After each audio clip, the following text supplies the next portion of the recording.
Fernando Paulsen y nuestros panelistas e invitados son una combinación clave por la 92.9 FM. La clave me escucha. Está junto a nosotros Marley Coffee, un café 100% orgánico con 6 diferentes variedades para disfrutar donde usted quiera. Encuéntrelo en supermercados, minimarkets y cafeterías del país con Marley Coffee y disfrute su día con toda la onda y su vida también. Almuerzo de negocios, el ambiente perfecto para disfrutar un break de su trabajo y degustar de una exquisita oferta gastronómica en el restaurante El Cid del Hotel Sheraton Santiago, de lunes a viernes de 12:30 a 15:30 horas. Reservas al 222-335.000 o en sheraton.com/Santiago. Vive tus experiencias al límite con la energía y el impulso de lo que te motiva. Hankook Baterías, lo mejor de la tecnología coreana, 100% libre de mantención y la mayor garantía del mercado. Hankook Baterías, tu punto de partida. Visítelos en bateríashankook.cl. Estamos con nuestro panel parlamentario. Con nosotros la senadora Jimena Rincón, la diputada Karin Luc, Guillermo Ramírez, diputado de la UDI, Tomás Hirsch, diputado del Partido Humanista. Por cierto, Jimena Rincón es senadora de la Democracia Cristiana y Karin Luc es diputada de Renovación Nacional. Así que está bien mezcladito. Falta nada más que los extracoaliciones en el caso. Otra forma de decirlo es que estamos el Distrito 11 y una gran invitada. Del Maule. ¿Ustedes tres son del Distrito 11? Sí, por supuesto. Ahí pasó algo en materia, pasó algo en materia de la concentración de invitados para un mismo lugar. Bueno, a ver, hay bastantes temas interesantes. Partamos para mí, mover el tema novedoso que ha causado mucha asunto, que fue el informe de Michelle Bachelet sobre la situación en Venezuela y las reacciones que han habido en términos de distintos partidos, y particularmente ayer se calentó todo con la opinión del Partido Comunista de que este era un informe sesgado, que no era imparcial, y automáticamente salieron personas ahí rápidamente. Heraldo Muñoz, presidente del PPD, fue muy duro, le contestaron de inmediato. Voy a partir por ti, Tomás, que tú estás ahí, y por Jimena, que también fueron parte en algún momento dado de lo mismo. Yo creo que el informe es un informe que refleja situaciones graves, complejas, de violación a los derechos humanos, y desde ese punto de vista creo que tiene que ser debidamente atendido. Yo creo que es innegable lo que la alta comisionada, la expresidenta Bachelet, dice. Hay situaciones muy diversas, por lo demás, y que se producen en distintos espacios, ámbitos, generadas por distintos organismos, y por lo tanto hablan de una gravedad, de una situación ya institucionalizada. Eso lo comparto plenamente. Ahora bien, también comparto algunas de las reflexiones que se han hecho respecto a que este es un informe parcial, que no toma en cuenta muchas otras situaciones que también se están produciendo simultáneamente en Venezuela, que no creo que justifiquen lo otro, no creo que compensen, pero sí creo que hoy día un informe sobre Venezuela tiene que dar cuenta de la situación general que se está viviendo. Un bloqueo por parte de Estados Unidos, un intento de derrocar al gobierno, una acción de muchos países latinoamericanos, ¿no es cierto?, con lo que vimos la operación de Cúcuta y varias otras. Creo que ahí hay una situación que desde el interior también se ha venido gestando y que tiene que ser tomada en cuenta al mismo tiempo. Yo creo que, insisto, no justifica de ninguna manera, ni en Venezuela ni en ningún país del mundo, violación a los derechos humanos. Nosotros los humanistas por lo menos las hemos condenado siempre, y creo que en ese sentido este informe es muy drástico, es muy contundente, es muy fuerte en términos de lo que dice, y requiere un cambio urgente de las políticas que están tomando Venezuela. Pero agrego a esto que de ninguna manera este informe debiera ser tomado por algunos que así lo quisieran como una justificación para hacer una acción de tipo militar, hacer un tipo de derrocamiento. Yo creo que se justifica más que nunca profundizar con el diálogo que se está llevando adelante en Oslo, buscar una salida democrática, política, interna venezolana, y colaborar y contribuir en esa dirección como Chile lo ha hecho históricamente. Senadora. Mira, yo creo que muchas gracias, Fernando, y saludo a la diputada Karen, a Tomás y a Guillermo. Creo que el informe de la alta comisionada era lo que se esperaba, y se esperaba hace mucho tiempo. Y yo lamento las declaraciones que han tenido desde el Partido Comunista, porque es tratar de tapar el sol con un dedo. Lo que se vive en Venezuela, yo no he podido estar, no he viajado a Venezuela, pero uno escucha, comparte, se reúne, Conversa con los miles de venezolanos que tenemos aquí en el país. En el Maule tenemos muchos venezolanos. Y la situación dramática que se vive es algo que no se puede negar. Falta de medicamentos, falta de alimentos, falta de servicios básicos, violaciones a los derechos humanos, más allá de todas esas violaciones que también existen y que he nombrado, son algo que es el pan de cada día en Venezuela. Y cuando tú conversas con jóvenes que han tenido que emigrar dejando a sus familias allá, buscando un destino acá que no es el que quieren, porque ellos quieren volver a Venezuela, la verdad es que da impotencia el que algunos traten de seguir justificando algo que se vive allá. Y yo comparto con Tomás, no a la fuerza, para terminar con lo que se vive allá, pero tampoco podemos negar lo que están viviendo los venezolanos en su tierra. Y junto con lamentarlo, obviamente decir, ¿qué hacemos? ¿Qué hacemos todos porque se restituya la democracia, se restituya la normalidad en esa patria? Karen. No, yo creo que el informe efectivamente, todos lo estábamos esperando lo que hiciera. Yo creo que era lo que todos pensábamos, todos los que sabíamos cuando conversábamos con los venezolanos que viven en Chile, lo que estaba sucediendo. Hay diputados y senadores que han viajado y que lo han vivido en carne propia, digamos, y han visto lo que ellos han vivido. Y yo creo que hay que preocuparse mucho qué va a pasar de acá en adelante, qué es lo que tenemos nosotros como país, como ciudadanía, colaborar en que se llegue a una elección democrática, que se solucione el problema, porque muchos venezolanos que están acá, uno conversa y como decía la senadora, es verdad, ellos quieren volver a su país. Ellos están como, entre comillas, de paso por acá, quieren colaborar con el país, quieren colaborar con el país de Chile, por eso muchos están también revalidando sus títulos y todo, porque precisamente quieren ayudar y después, apenas llegue la democracia a su país, volver a reconstruir su país, ayudar a hacer una democracia fuerte. Y yo creo que eso tenemos que hablar nosotros como país y ver cómo dentro de temas internacionales podemos colaborar eso. Yo creo que nadie ha pensado en temas quizás militar, que sea un golpe de Estado, ni mucho menos, pero esperamos que sea lo más pacífico posible y lo más democrático posible para que ellos puedan llegar a una democracia fuerte. Guille. A mí me pasa que yo veo que hay dos cosas curiosas en esto del Partido Comunista. La primera, el viernes a primera hora en otra radio, a Camila Vallejo se le preguntó por el informe, eran las 8 de la mañana del viernes, y Camila Vallejo fue durísima, dijo que el informe era lapidario, que ella no iba a negar en ningún minuto las violaciones a los derechos humanos que se cometían en Venezuela, de que eso tenía que terminar. En mi opinión, una declaración impecable. Y en la tarde uno empieza a ver, en el fondo, el Partido Comunista que de manera oficial empieza a relativizar el tema, empieza a hablar del bloqueo, empieza a hacer lo que ya todos sabemos que hicieron, de cierta forma acusar al informe de sesgado. Y bueno, probablemente no vamos a ver a Camila Vallejo retractándose lo que ha dicho, pero probablemente no la vamos a ver hablando más del informe. Y el Partido Comunista ya fijó una posición que es distinta a la primera intervención que hubo, una diputada que es muy conocida, quizás la más conocida en Chile del Partido Comunista, y que ahí marcan una diferencia. Y eso me parece interesante porque finalmente eso revela que dentro del Partido Comunista no hay una sola visión respecto al tema en Venezuela. Está claro cuál es la visión oficial, pero no hay una sola visión, y yo eso lo celebro porque creo que es un avance. Uno ve ahí una fisura que antes quizá uno no veía. Y la segunda curiosidad es que... Déjame solamente decirte que en materia de por lo menos personas que han estado por esta radio representando al Partido Comunista y que han venido, hay muchas diferencias y muchas públicas. La diferencia sobre Corea del Norte fue abierta y también de un grupo de parlamentarios del Partido Comunista que estuvo en contra de la visión oficial.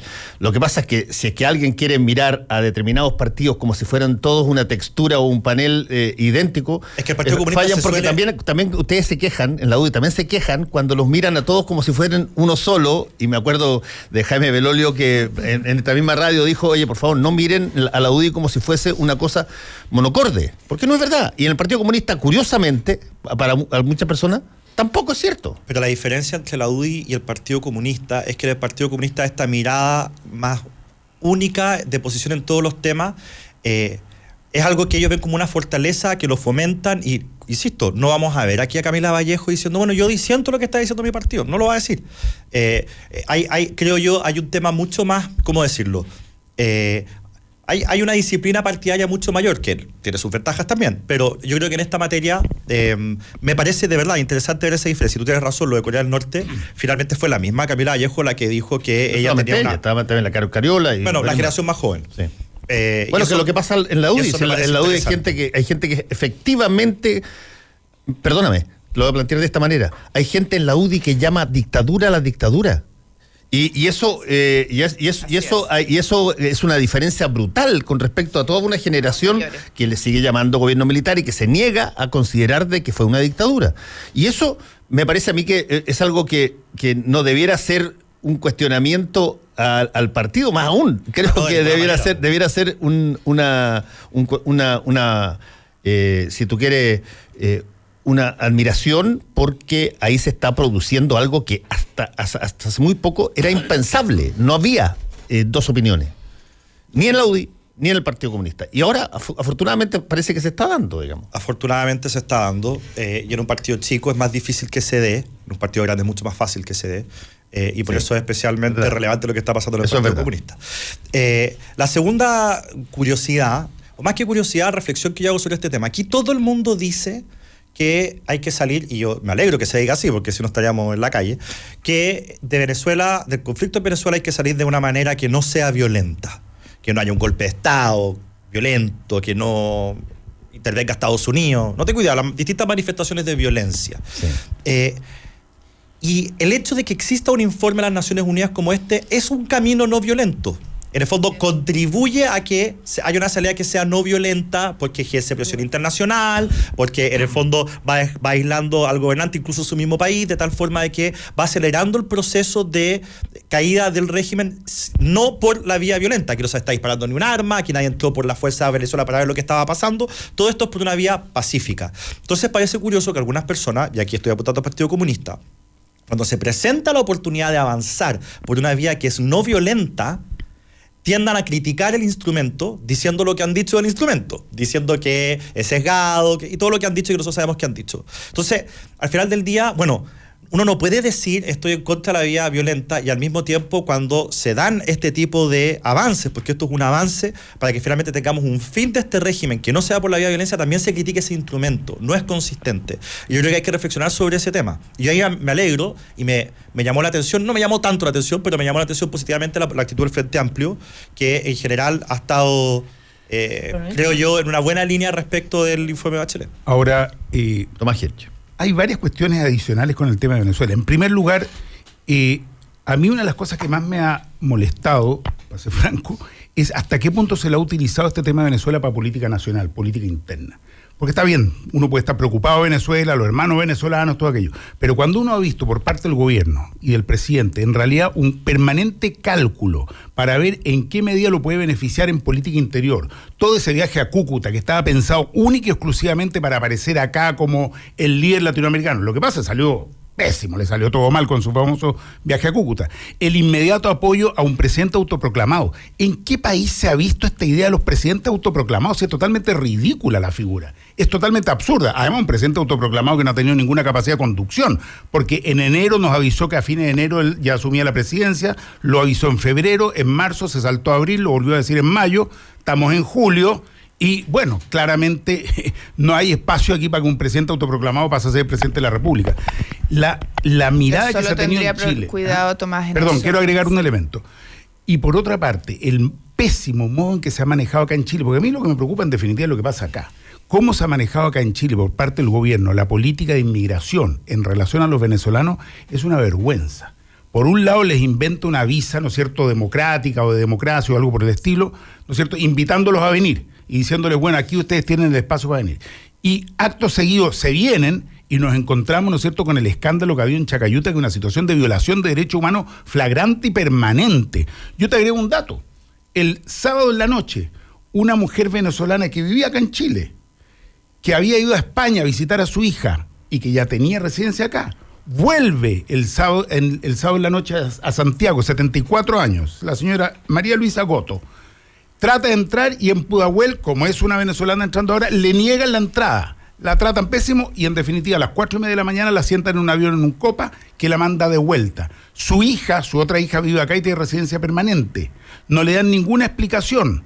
Ella vivía acá en Chile, había salido por 2 semanas. Bueno, ¿en qué quedamos? ¿Vamos a recibir a los venezolanos, a los pobres venezolanos que están arrancando, o no los vamos a recibir y el gobierno en definitiva va a anteponer otra norma acá en Chile? Creo que ha habido una mala política y una fuerte improvisación por parte del gobierno.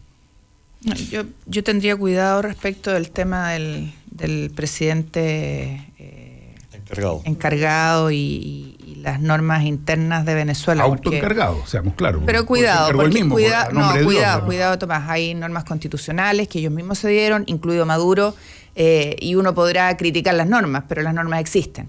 No es que se la inventó el presidente Guaidó para nombrarse. Uno podrá estar a favor, en contra, pero es una norma que existe y ellos la ocuparon. Y yo sería cuidadosa de eso porque también tiene que ver con los procesos pacíficos de salida a Venezuela y su salida. Y respecto del tema interno... Yo no creo que Guaidó sea la salida pacífica de Venezuela. No digo que él sea, pero ellos tenían normas y las ocuparon ellos. Y respecto del tema nuestro, interno y el gobierno, claro, un desastre.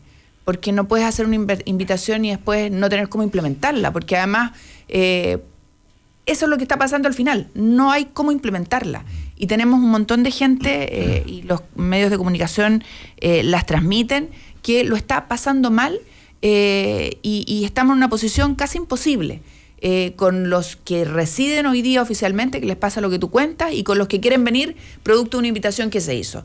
Y eso, claro, habla de improvisación, de mala política pública, de cómo nos hacemos cargo también de esta suerte de solidaridad con Venezuela que después no tenemos cómo resolver. Creo que es malo, le hace mal al país. Ahora uno quizás por deformación profesional mira esta situación quizás no solamente políticamente, sino comunicacionalmente.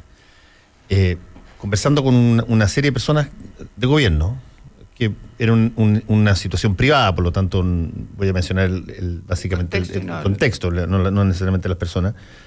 Yo me acuerdo haber hecho el punto después de Cúcuta y después de un discurso muy fuerte del presidente, no me acuerdo exactamente, no era el del 1 de junio, sino que donde básicamente todos los mensajes estaban colocados hacia la situación de que Chile estaba recibiendo a estos luchadores por la libertad que escapaban de su país porque no podían soportar la dictadura de Maduro, y que los mensajes eran todos de una recepción extraordinariamente benigna. Entonces yo me acuerdo haber planteado en esa oportunidad, dije, oye, porque una persona trabaja de hecho en algo que tiene que ver con migración, yo le dije, oye, si es que tú fueras una persona venezolana y estuvieras pensando en salir, y estuvieras pensando dónde me voy, y escucharas este tipo de discurso, ¿no te parecería a ti que te están abriendo una puerta extraordinaria y que por lo tanto va a aumentar el flujo ahí? Y la respuesta que me dieron en ese entonces es que era posible, pero que estaban los mecanismos implementados para eso. Y lo que se ha demostrado es que no estaban. Y tanto así que hoy día dicen que no están los mecanismos, objetivamente. Efectivamente, se constituyó Chile en una plaza extraordinariamente receptiva y además entendedora, empática con la situación venezolana, y tú tienes simultáneamente un flujo que no para, donde lo único que tú no sabes es a dónde se dirige ese flujo. Y yo creo que es casi inevitable que ese flujo se dirija donde hay gente que oficialmente le dice que está bienvenida. Y por lo tanto, el problema que tenemos quizás es un problema de no ajustar lo que planteó el presidente en su discurso con la dinámica de la logística necesaria para poder acoger a las personas que venían. O no se hizo el estudio previo al discurso del presidente como para saber si podía o no podía ofrecer algo así. Entonces ahora estamos en una situación un poco, voy a poner una palabra que bien cuica, pero me gusta. Claro que estamos en una situación un poco odiosa. ¿Un poco qué? Odiosa. Claro, una situación un poco odiosa, que es esta de tener que buscar justificar, como lo hacen algunos parlamentarios, buscar justificar por algún tipo de martingala el que no se reciba a alguien que eventualmente formaba parte de las personas que... Exactamente. A ver, varias cosas sobre lo que se ha hecho en esta mesa, porque hay varios juicios que no comparto. Okay. Primero, el tema de la actitud del presidente Piñera sobre esto. Obviamente que él ha tenido una actitud sobre el tema venezolano muy dura, ha sido de los presidentes que ha intentado liderar el movimiento internacional contra Maduro, fue de los primeros países que reconocimos al presidente Juan Guaidó.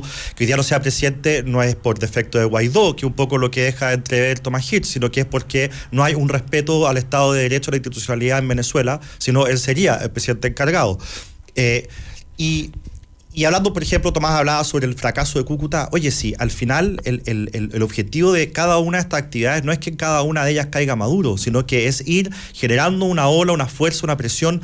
Recordemos que en Cúcuta hubo un concierto masivo de cientos de miles de personas que hizo reaccionar a Maduro haciendo su propio concierto al que no llegó nadie. Entonces, al final, ese contraste... La competencia de conciertos. Ese contraste para el mundo fue muy fuerte y le hizo mucho daño a Maduro. O sea, yo no sé por qué, si se va a calificar todo por si Maduro cayó o no, porque hubo un camión quemado en un puente. O sea, yo no creo que esa sea la forma de justificar o de evaluar este tipo de actividades. Yo creo que lo de Cúcuta al revés fue un acierto. Guaidó por primera vez pudo salir del país, que fue una cuestión súper simbólica, y después pudo volver a entrar y no lo detuvieron. O sea, hubo cosas importantes en el tema de Cúcuta, como para decir así nomás, no sirvió de nada.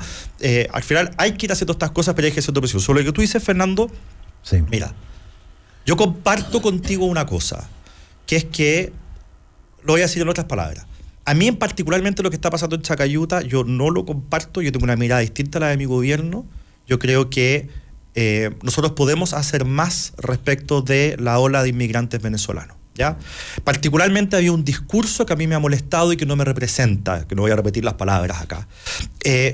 Y creo que en ese sentido tenemos mucho por mejorar. Pero la crítica es injusta también desde el punto de vista de que esta cuestión no partió hoy día.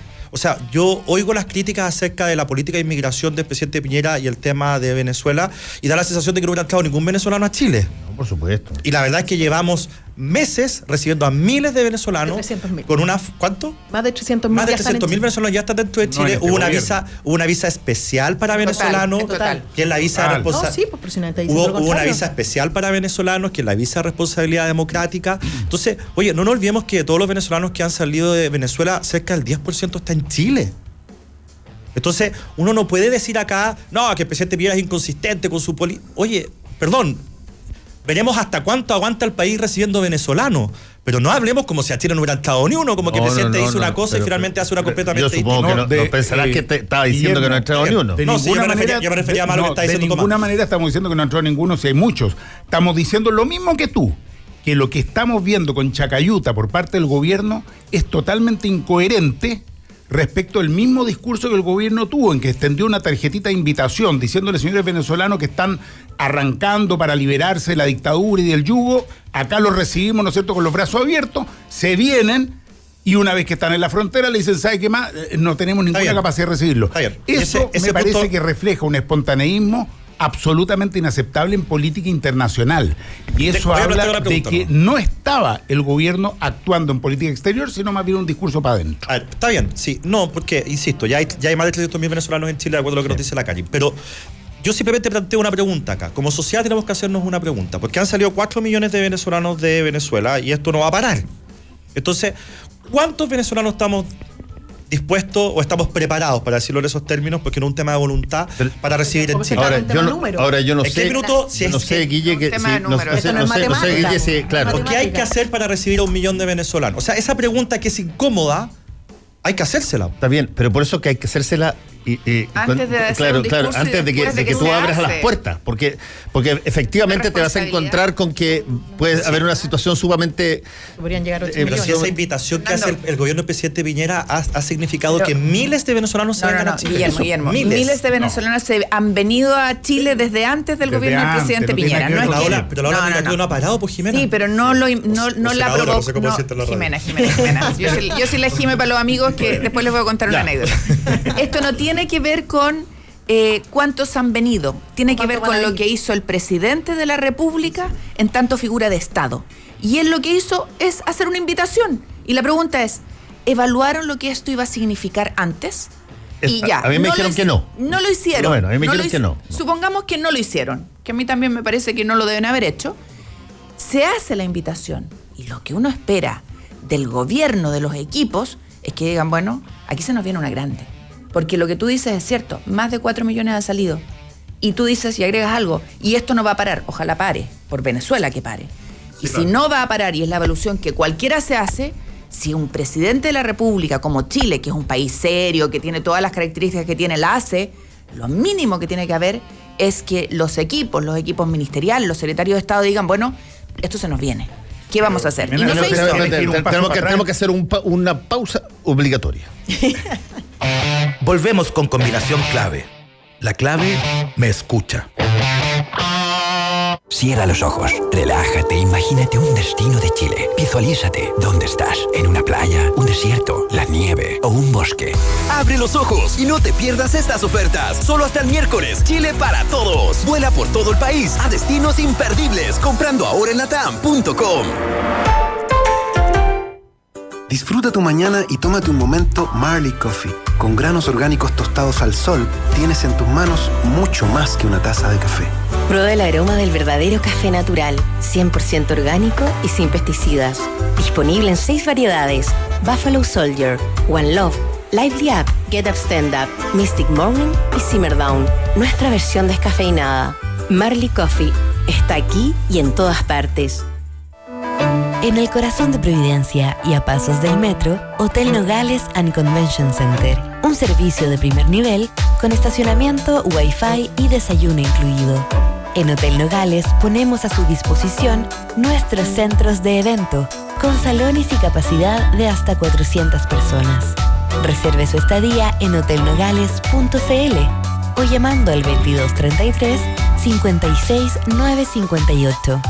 hotelnogales.cl. Lo hacemos simple para usted. Llega el evento deportivo número 1 de América, por lo que festejamos a las selecciones participantes y su gastronomía. Además, podrás vivir todas las acciones del torneo en nuestro Sports Barcon, un video wall y un entretenido ambiente. Reservas al 222-335000 o en sheraton.com/Santiago. Si quieres escuchar La Clave en tu radio, sintoniza la 92.9 en Santiago. Si prefieres escucharla y verla en tu smartphone, compu, iPad, radiolaclave.cl. Estés donde estés. La Clave me escucha.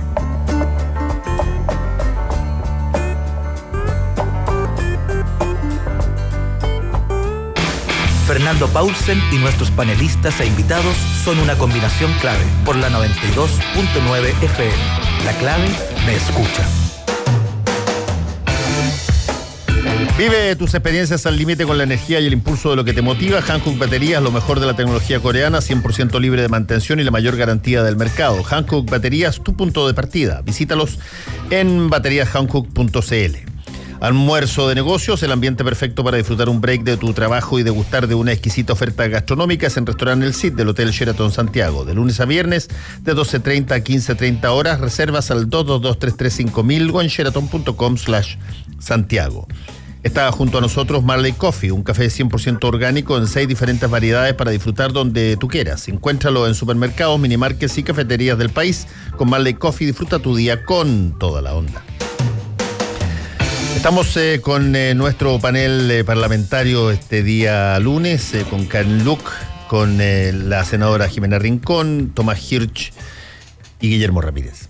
Muchas gracias a los cuatro. Y tengo un punto porque hoy día se dio nosotros en términos periodísticos hablamos de una frase muy mañida, por cierto gringa, porque la dijo algún célebre gringo en algún momento dado, cuando le dijeron que definiera lo que era noticia. Y él decía, bueno, noticia no es cuando un perro muerde a un hombre, sino que cuando un hombre muerde a un perro. Y ayer se produjo, en este caso una mujer mordió a un perro, porque la verdad es que yo creo que hubo sorpresa cuando se supo que el Ministerio de Educación había llamado al Colegio de Profesores de vuelta a conversar después de que se había terminado con una situación bastante enojada, por lo que se creó una expectativa incluso en el Colegio de Profesores, por lo que se ha podido ver, y también personeros de gobierno, de que podría estar dándose una suerte de vuelco en la mala relación que se ha tenido hasta ahora entre estas dos instancias.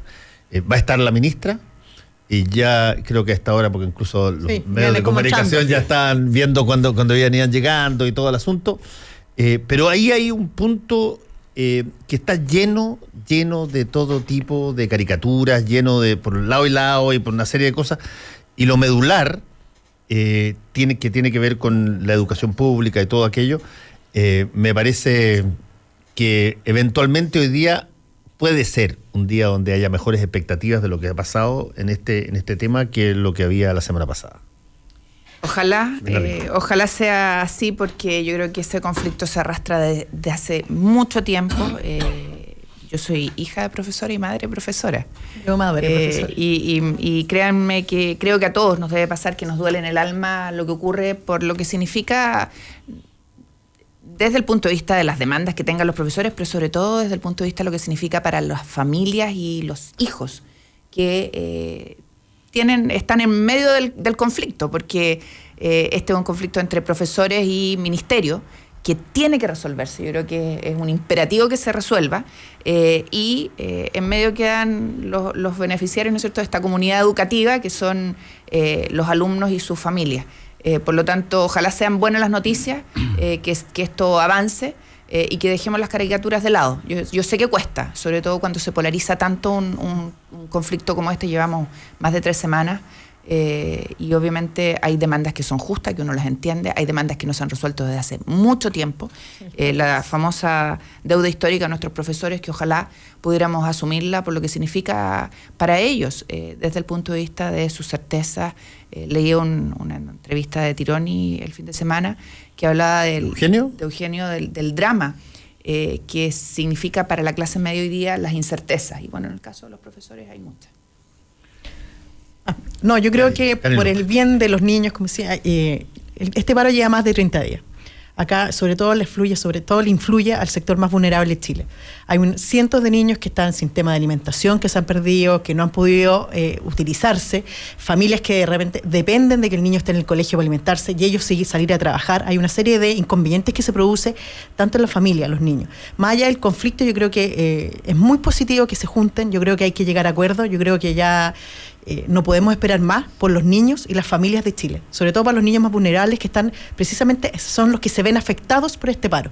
Claro, uno puede hablar desde entre comillas la galería, pero uno no tiene al hijo infectado en la casa, que ya a mí me ha tocado por el tema Instituto Nacional. Mucha gente me dice, ¿saben qué? Que yo quiero que mi niño estudie, pero como están en paro, no pueden estudiar acá en tema los alumnos, pero no pueden estudiar. Lo único que quieren es ojalá que les prestaran otro edificio, otra sala para que ellos puedan estudiar. Entonces se ve toda una familia, desgraciadamente el sistema se ve vulnerado y se ven afectados, porque al final llevan más de 30 días que al final uno dice, claro, ahora terminan en enero en vacaciones, van a salir de vacaciones cuando deberían estar descansando, cuando la pega de los profesores también, ellos van a tener una doble carga. Entonces yo creo que yo llamo ojalá a los profesores y a todos poner un grano de arena, dejar estas pequeñas de realmente diferencias. Yo creo que hay más temas que nos unen que nos desunen en estos temas. Yo creo que cuando nos queremos sentar a conversar y cuando ya la ministra los vuelva a llamar es porque realmente quiere llegar a un acuerdo y que sea, ojalá, lo más pronto posible. Ojalá pudieran entrar mañana los niños a clase o la próxima semana para poder evitar todos estos problemas que se producen a las familias chilenas. Tomás. El Colegio Profesor y su directiva lo único que quiere es que este paro termine y poder volver a clase. A ellos no les gusta ni les alegra no estar haciendo clase. Lo que pasa es que han tenido que llevar adelante este paro, todos sabemos los motivos, por una serie de situaciones, de demandas, que ninguna ha tenido que ver con su propio sueldo, sino que tienen que ver con la calidad de la educación, con proteger a los profesores en ciertas situaciones, con no tener cierta doble evaluación, en fin. Y hay 2 temas que a mí me parece que en este momento son los que pueden permitir hoy día resolverlo, y yo creo que se va a avanzar hoy día. Personalmente creo que hoy día es posible que se avance, aun cuando el Colegio de Profesores va a seguir el procedimiento que ha tenido hasta ahora, que es llevarlo a una consulta, que debiera ser probablemente miércoles. No, pero eso el gobierno ya lo sabe. Sí, correcto, eso lo sabe y está totalmente conversado. Aquí hay 2 cuestiones. Una es el bono que le corresponde a las profesoras de educación diferencial. El gobierno se ha negado a entregar este bono que les corresponde, al igual que a todo el resto del profesorado. El monto es un monto totalmente manejable, tal como dijo Mario Aguilar en un programa ayer. Si realmente se priorizara la educación, los recursos estarían. Estamos hablando de una cifra que puede que para uno en lo personal suene muy grande, pero que en términos de presupuesto del país es bajísima. Significa un primer año, ya que esto es escalonado, del orden de 4 a 6 millones de dólares. Eso es totalmente manejable. El mismo director de presupuesto ha dicho que es así. Por lo tanto, si el gobierno da una señal en términos de responder a este bono, o tal vez a una parte del bono en esta primera etapa, y en segundo lugar, llega a un acuerdo con el Colegio de Profesores de que no se les van a descontar estos días no trabajados, el Colegio de Profesores tiene muy claro que esos días tienen que ser compensados, eso no hay problema. Recuperados. Pero para eso hay un plazo, recuerden que hasta el 15 de enero solamente pueden ser recuperados, ahí se termina el año lectivo, por lo tanto tienen que llegar a una solución también ahora para poder hacerlo. Yo creo que si esos dos puntos están arriba de la mesa y he visto voluntad de avanzar en ambos puntos, el paro efectivamente se puede resolver. Déjame decir una cosa pequeñita sobre algo que tú dijiste antes de pasarle el micrófono a Guillermo. Este bono que se paga, este extra que se paga a las profesoras de educación diferencial, es verdad, como lo ha planteado incluso la propia ministra, que es algo que viene dándose desde, no este gobierno, sino que de muchos gobiernos para atrás. Esta es una situación que se determinó en un gobierno que no era el actual. Pero como justificación me parece penca por dos razones. Una, porque, como dice el dicho, 12 errores no hacen que algo sea correcto. El que se siga haciendo lo mismo que fue un error la primera vez, claro, no significa que está bien hecho. Y por lo tanto tú puedes corregir montones de cosas en esa materia. La verdad, Fernando, es que es real que esto viene de más atrás, pero cuando se crea este bono era un bono bastante pequeño. Entonces, en ese momento era alrededor de 14.000 pesos, una cosa por el estilo. Entonces, no lo pelearon efectivamente porque había muchos temas y muchas otras prioridades, y quedó así. Pero luego se modificó ese bono y se incrementó a alrededor de 80.000 pesos mensuales, $1 millón al año. Por lo tanto, sí tiene hoy día un monto significativo. Está bien, pero para los efectos prácticos, el criterio por el cual ese entonces se consideró que las educadoras diferenciales no tenían acceso a este, a pesar de que ellas tenían su especialidad, la misma lógica que se está usando para no darles ahora. Sí, pero yo creo que no puede ser, y tú lo dices, no puede ser esa la justificación para persistir en el error. Más aún cuando la educación diferencial ha tomado tanta relevancia e importancia en la educación hoy día en el país.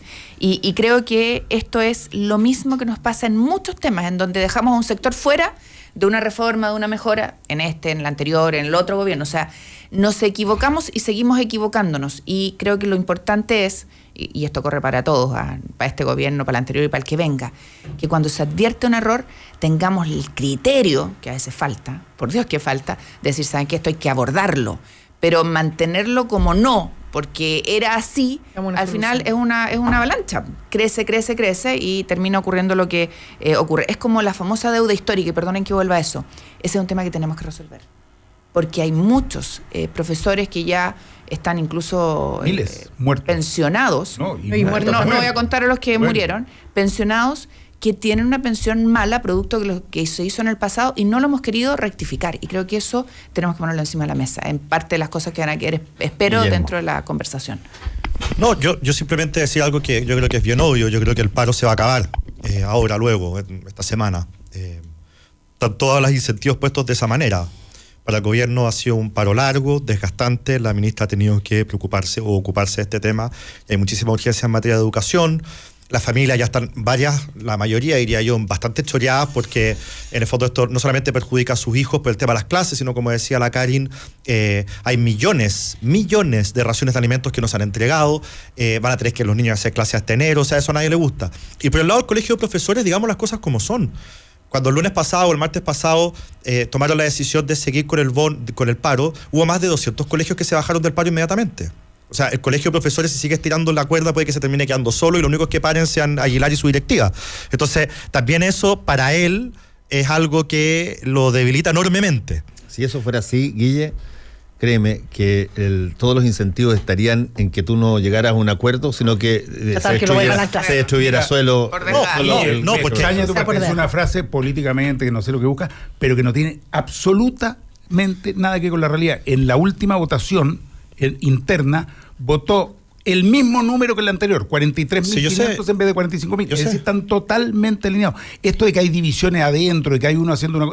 es totalmente falso. Yo no he hablado de divisiones adentro, estoy hablando de que se bajaron más de 200 colegios del paro la semana pasada. Paro a la quinta semana hay menos adhesión que en la primera semana, si eso es evidente, pero el paro tiene mucha fuerza. Yo creo que justamente ese ninguneo que pretendió también la ministra en su momento, que afortunadamente hoy día ya está asumiendo que hay un colegio que está sólido, fuerte en sus demandas, no ha hecho bien. Pero Tomás, ¿qué ninguneo si la ministra acogió del petito? No. Si cuál ninguneo, si la ministra de los 12 puntos que pidieron acogió 9. Eso no me parece un ninguneo, eso me parece tomarse bastante en serio la contraparte. Lo que dice tu mismo sector que está de acuerdo en que las demandas del Colegio de Profesores son totalmente justificadas. Por eso te estoy diciendo, de que se ha tomado en serio. Eso es justamente mi punto, me estás dando la razón. Lo que yo estoy diciendo es que se ha tomado en serio. Y por eso, de los 12 puntos, hay 9 en los que se ha llegado a acuerdo. Eso a mí me parece que es producto de una mesa en la que las personas se tratan mutuamente con respeto y se valoran unos a otros. Pero lo que yo estoy diciendo en este minuto es que tanto para el gobierno, como para los profesores, como para los apoderados, como para el colegio de profesores, están los incentivos alineados para que se llegue a acuerdo. Y si tú quieres negar el hecho de que la semana pasada se bajaron 200 colegios, bueno, cosa tuya. Yo estoy poniendo un dato sobre la mesa para justificar lo que estoy diciendo. Pero lo importante de la noticia es que la ministra llamó al colegio de profesores. Esperamos que lleguen a acuerdo. Estamos aplaudiendo y vamos a celebrar que se llegue a un acuerdo. Con lo cual, insisto, toda esta lógica, además de lo que ha hecho el Colegio de Profesores, de que el gobierno no ha querido conversar, de que no había actitud de diálogo, todo eso, los porfiados hechos, demuestran que es falso. Primero, con la cantidad de cosas a lo que se ha dado acuerdo de la negociación, y ahora siendo la ministra la que llama a Maya Aguilar para que se junten. Pero lo que sí es cierto es que estos puntos, que son los que ha relatado Tomás, no se habían logrado acordar. Bueno, falta no nos adelantemos la reunión, pues no se habían logrado acordar y son los que mantienen la situación que tenemos hoy día. Y ojalá se llegue a acuerdo. ¿Por qué? Porque son justos. Yo entiendo que hay una norma que le prohíba a la ministra dar el bono, yo estoy de acuerdo, pero creo que su poder, como ministra de Estado, como secretaria de Estado del presidente, ¿saben qué? Esto corresponde, negociémoslo. Más allá de la norma, más allá de la norma, si quizás esto va aparejado de una ley corta que permita que esto se entregue. No tengo idea, vamos a ver los términos de la negociación. Pero cuando hay voluntad se pueden hacer las cosas. El otro día resolvimos. No se hubiera demorado 3 semanas en reunirse con la directiva del Colegio de Profesores, esto se hubiera resuelto mucho antes. Pero ella obcecadamente no quiso reunirse, no quiso participar. Incluso en el momento que tenía pensada una reunión, que además iba a ir al Senado, se manda a cambiar a ver el eclipse, que a todos nos hubiera encantado por estar por allá. La verdad es que la ministra llegó muy tarde a la mesa de conversaciones. Se lo dejó al subsecretario y no bastaba, no era suficiente. Simplemente decir, porque digamos las cosas como son. La última reunión, según entiendo, que tuvo el Colegio de Profesores con la ministra fue el viernes antepasado. Esos son 10 días, no 3 semanas. Y luego lo que ocurrió fue que... Se demoró 3 semanas. No, la última reunión fue el viernes antepasado, que esos son 10 días. Desde ese viernes hasta el lunes son 10 días, no 3 semanas. Luego de eso... Desde el inicio del paro lo vemos. Desde el inicio del paro se demoró 3 semanas hasta reunirse. No calza. Bueno, a mí no me calza porque hubo 2 veces, 2 propuestas, las 2 se votaron. Sí, pero no se juntó con ellos. Eso es lo que está diciendo. Hablando de ella en particular. Bueno, no, pero chuta. No. Lo que pasa es que cuando no. Lo que pasa es que, de nuevo, pero es que esa no. Porque esa es una frase. Esa es una frase equívoca. Perdón, Tomás, esa es una frase equívoca, porque lo que yo entendí, y que lo puede haber entendido mucha gente que está oyendo la radio, es que el gobierno no sabía que iba a juntar con ellos. Fue claro, Tomás. Yo lo dije más claro. Ya, está bien. Está bien. Las reuniones se reunió. Oye, pero yo creo que todos estamos de acuerdo aquí en esta mesa que si se necesita una ley, vamos a ser tan rápidos como el pago de 30 días que arreglamos para las pymes. Exacto. Así de rápido. Y simplemente, esperemos que sea así. Que en el Senado no pueda ir más, por favor. La promoví yo y se aprobó gracias a usted y a nosotros. En todo caso, Tomás, simplemente para dejar el punto sobre la mesa, a mí no me parece tan relevante con quienes se juntan, me parecen más relevantes las propuestas y los acuerdos. No. A veces son señales que uno tiene que dar. A veces sí. Bueno, vamos a ver qué pasa hoy día, porque yo repito, mensaje inicial de este tema, que fue que aquí se produjo una noticia al revés.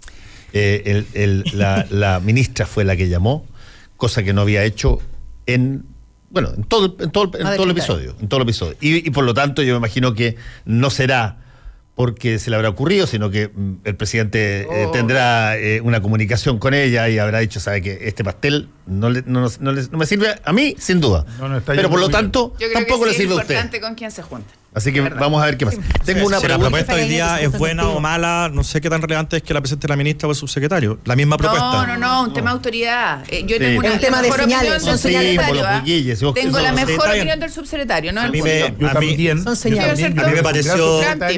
pareció más una excusa para dilatar más el tema. Las dificultades que hay al interior del Ministerio de Educación, pero que un gran subsecretario.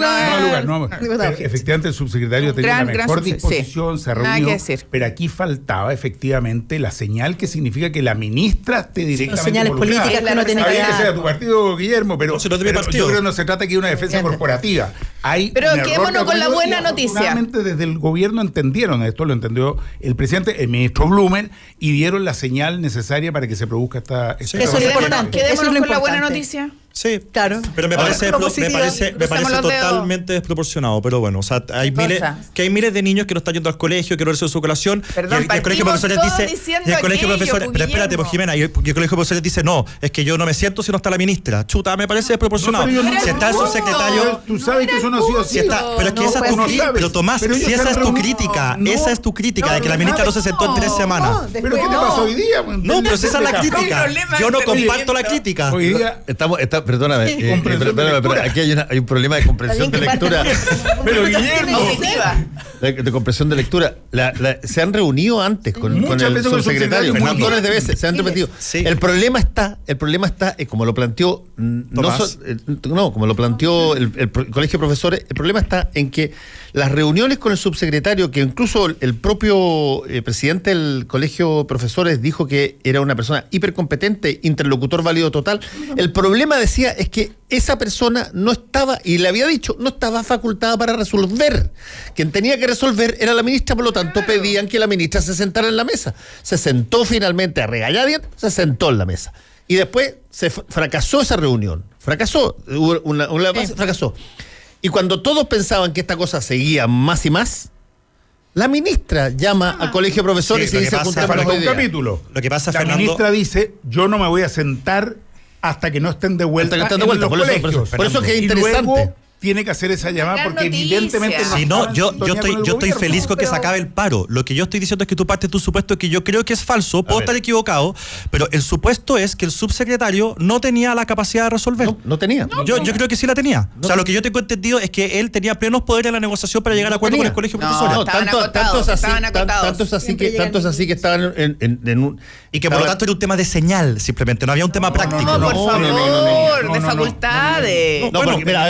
Yo tuve conversaciones con gente del ministerio y tengo una información que es distinta. Pero bueno, lo que por lo menos yo he reportado, incluso entrevistado al propio Raúl Figueroa y a el presidente del Colegio de Profesores, es que efectivamente tú tienes una reunión, una situación tremendamente álgida en la forma que lo hemos conversado, y donde tienes un primer acercamiento con el subsecretario, pero el subsecretario obviamente no puede resolver por sí ante sí. Tiene que llevar tiene un superior y tiene dos superiores. Pero si con ese argumento sentemos al presidente Piñera, vos. No. Espérate. Sí, pero si yo sé, es justamente mi punto, Jimena. Entonces, mi punto, por eso aquí estamos todos en desacuerdo, o están los cuatro en desacuerdo conmigo, porque yo soy el único en esta mesa que sostiene que el subsecretario tenía plenos poderes. Si no los tuviera, obviamente plenos que tiene que sentarse. Con obviamente que tenía limitada de acuerdos. Jimena, obviamente que si es que yo pensara como ustedes de que el subsecretario no tenía todas las facultades, es evidente que en algún minuto tenía que estarse la ministra en la mesa. Yo tengo pero tenemos un problema de antecedente. Yo tengo la impresión y la información de que él sí tenía los plenos poderes y que finalmente el colegio de profesores lo que pedía era una señal. Y a mí la señal, si es solo por la señal, me parece desproporcionado cuando hablamos de un paro de esta magnitud con la cantidad de alumnos que están sin ir a clase. Por una señal me parece desproporcionado. Pero yo entiendo, si ustedes están diciendo, y con esto cierro, de que el tema no era la señal, el tema era que el subsecretario no tenía los plenos poderes, entonces el punto que ustedes están defendiendo yo lo puedo compartir. Lo que pasa es que partimos de un punto de partida distinto. Pero si la pregunta es muy simple, ¿por qué estos dos temas que especificó Tomás no se acordaron con el subsecretario. Porque no tenía la facultad de acordarlo. No se me hace. Bueno, te apuesto que... No porque estaban en desacuerdo. Hay un proceso de negociación. No porque tuvieran desacuerdo. Así es. Porque hay un proceso de negociación. Desacuerdo. Había formas de solucionar ese problema. Pero en fin, vamos a, dejémosle... ¿Puedo dar un ejemplo de que sí es importante con quién uno habla? A ver, sí. En el viaje con el presidente ahora a Israel, Palestina y Japón, había un tema que conversamos acá, en la invitación que me hicieron antes, sobre las pensiones y el cálculo de las mismas, además de las tablas de mortalidad. Y este cálculo yo le dije al presidente que no se podía hacer el 1 de julio porque iba a significar una baja en las pensiones nuevamente, por la forma en que se estima. El presidente tomó atención y fue importante hablar con él. ¿Puedes explicar eso mejor? De ahí te lo explico, pero estoy en el contexto. No se aplicó la fórmula de la tasa de reajuste de interés, que en este caso iba a ser negativa para las pensionadas de nuestro país, y se ha mantenido sin aplicar el plazo del 10, y yo espero que se tome una buena decisión en este ámbito porque va a cambiar el curso de la historia. Así que sí es importante con quien uno habla. El presidente dio instrucciones, de hecho, al ministro del Trabajo y de el presidente Hacienda. de números... Supongo que conoce. No, por algo se quedó acá. Puede tomar una decisión en el mismo minuto. Claro, pero... No necesita más antes. Así que sí es importante con quien uno habla porque logré que alguien me escuchara y quién mejor que el presidente de la República. Claro, si uno habla con el presidente puede lograr muchas cosas, está claro. Es que es el The Princess, pues. The Princess. Le gustó mi cuento. Bien, la princesa. Para los que no saben, en todo caso, ojalá que salga fructífera la situación, la gestión de hoy día, y vamos a estar atentos. Yo creo que la Jimena tiene que contar su historia porque nadie va a entender por qué le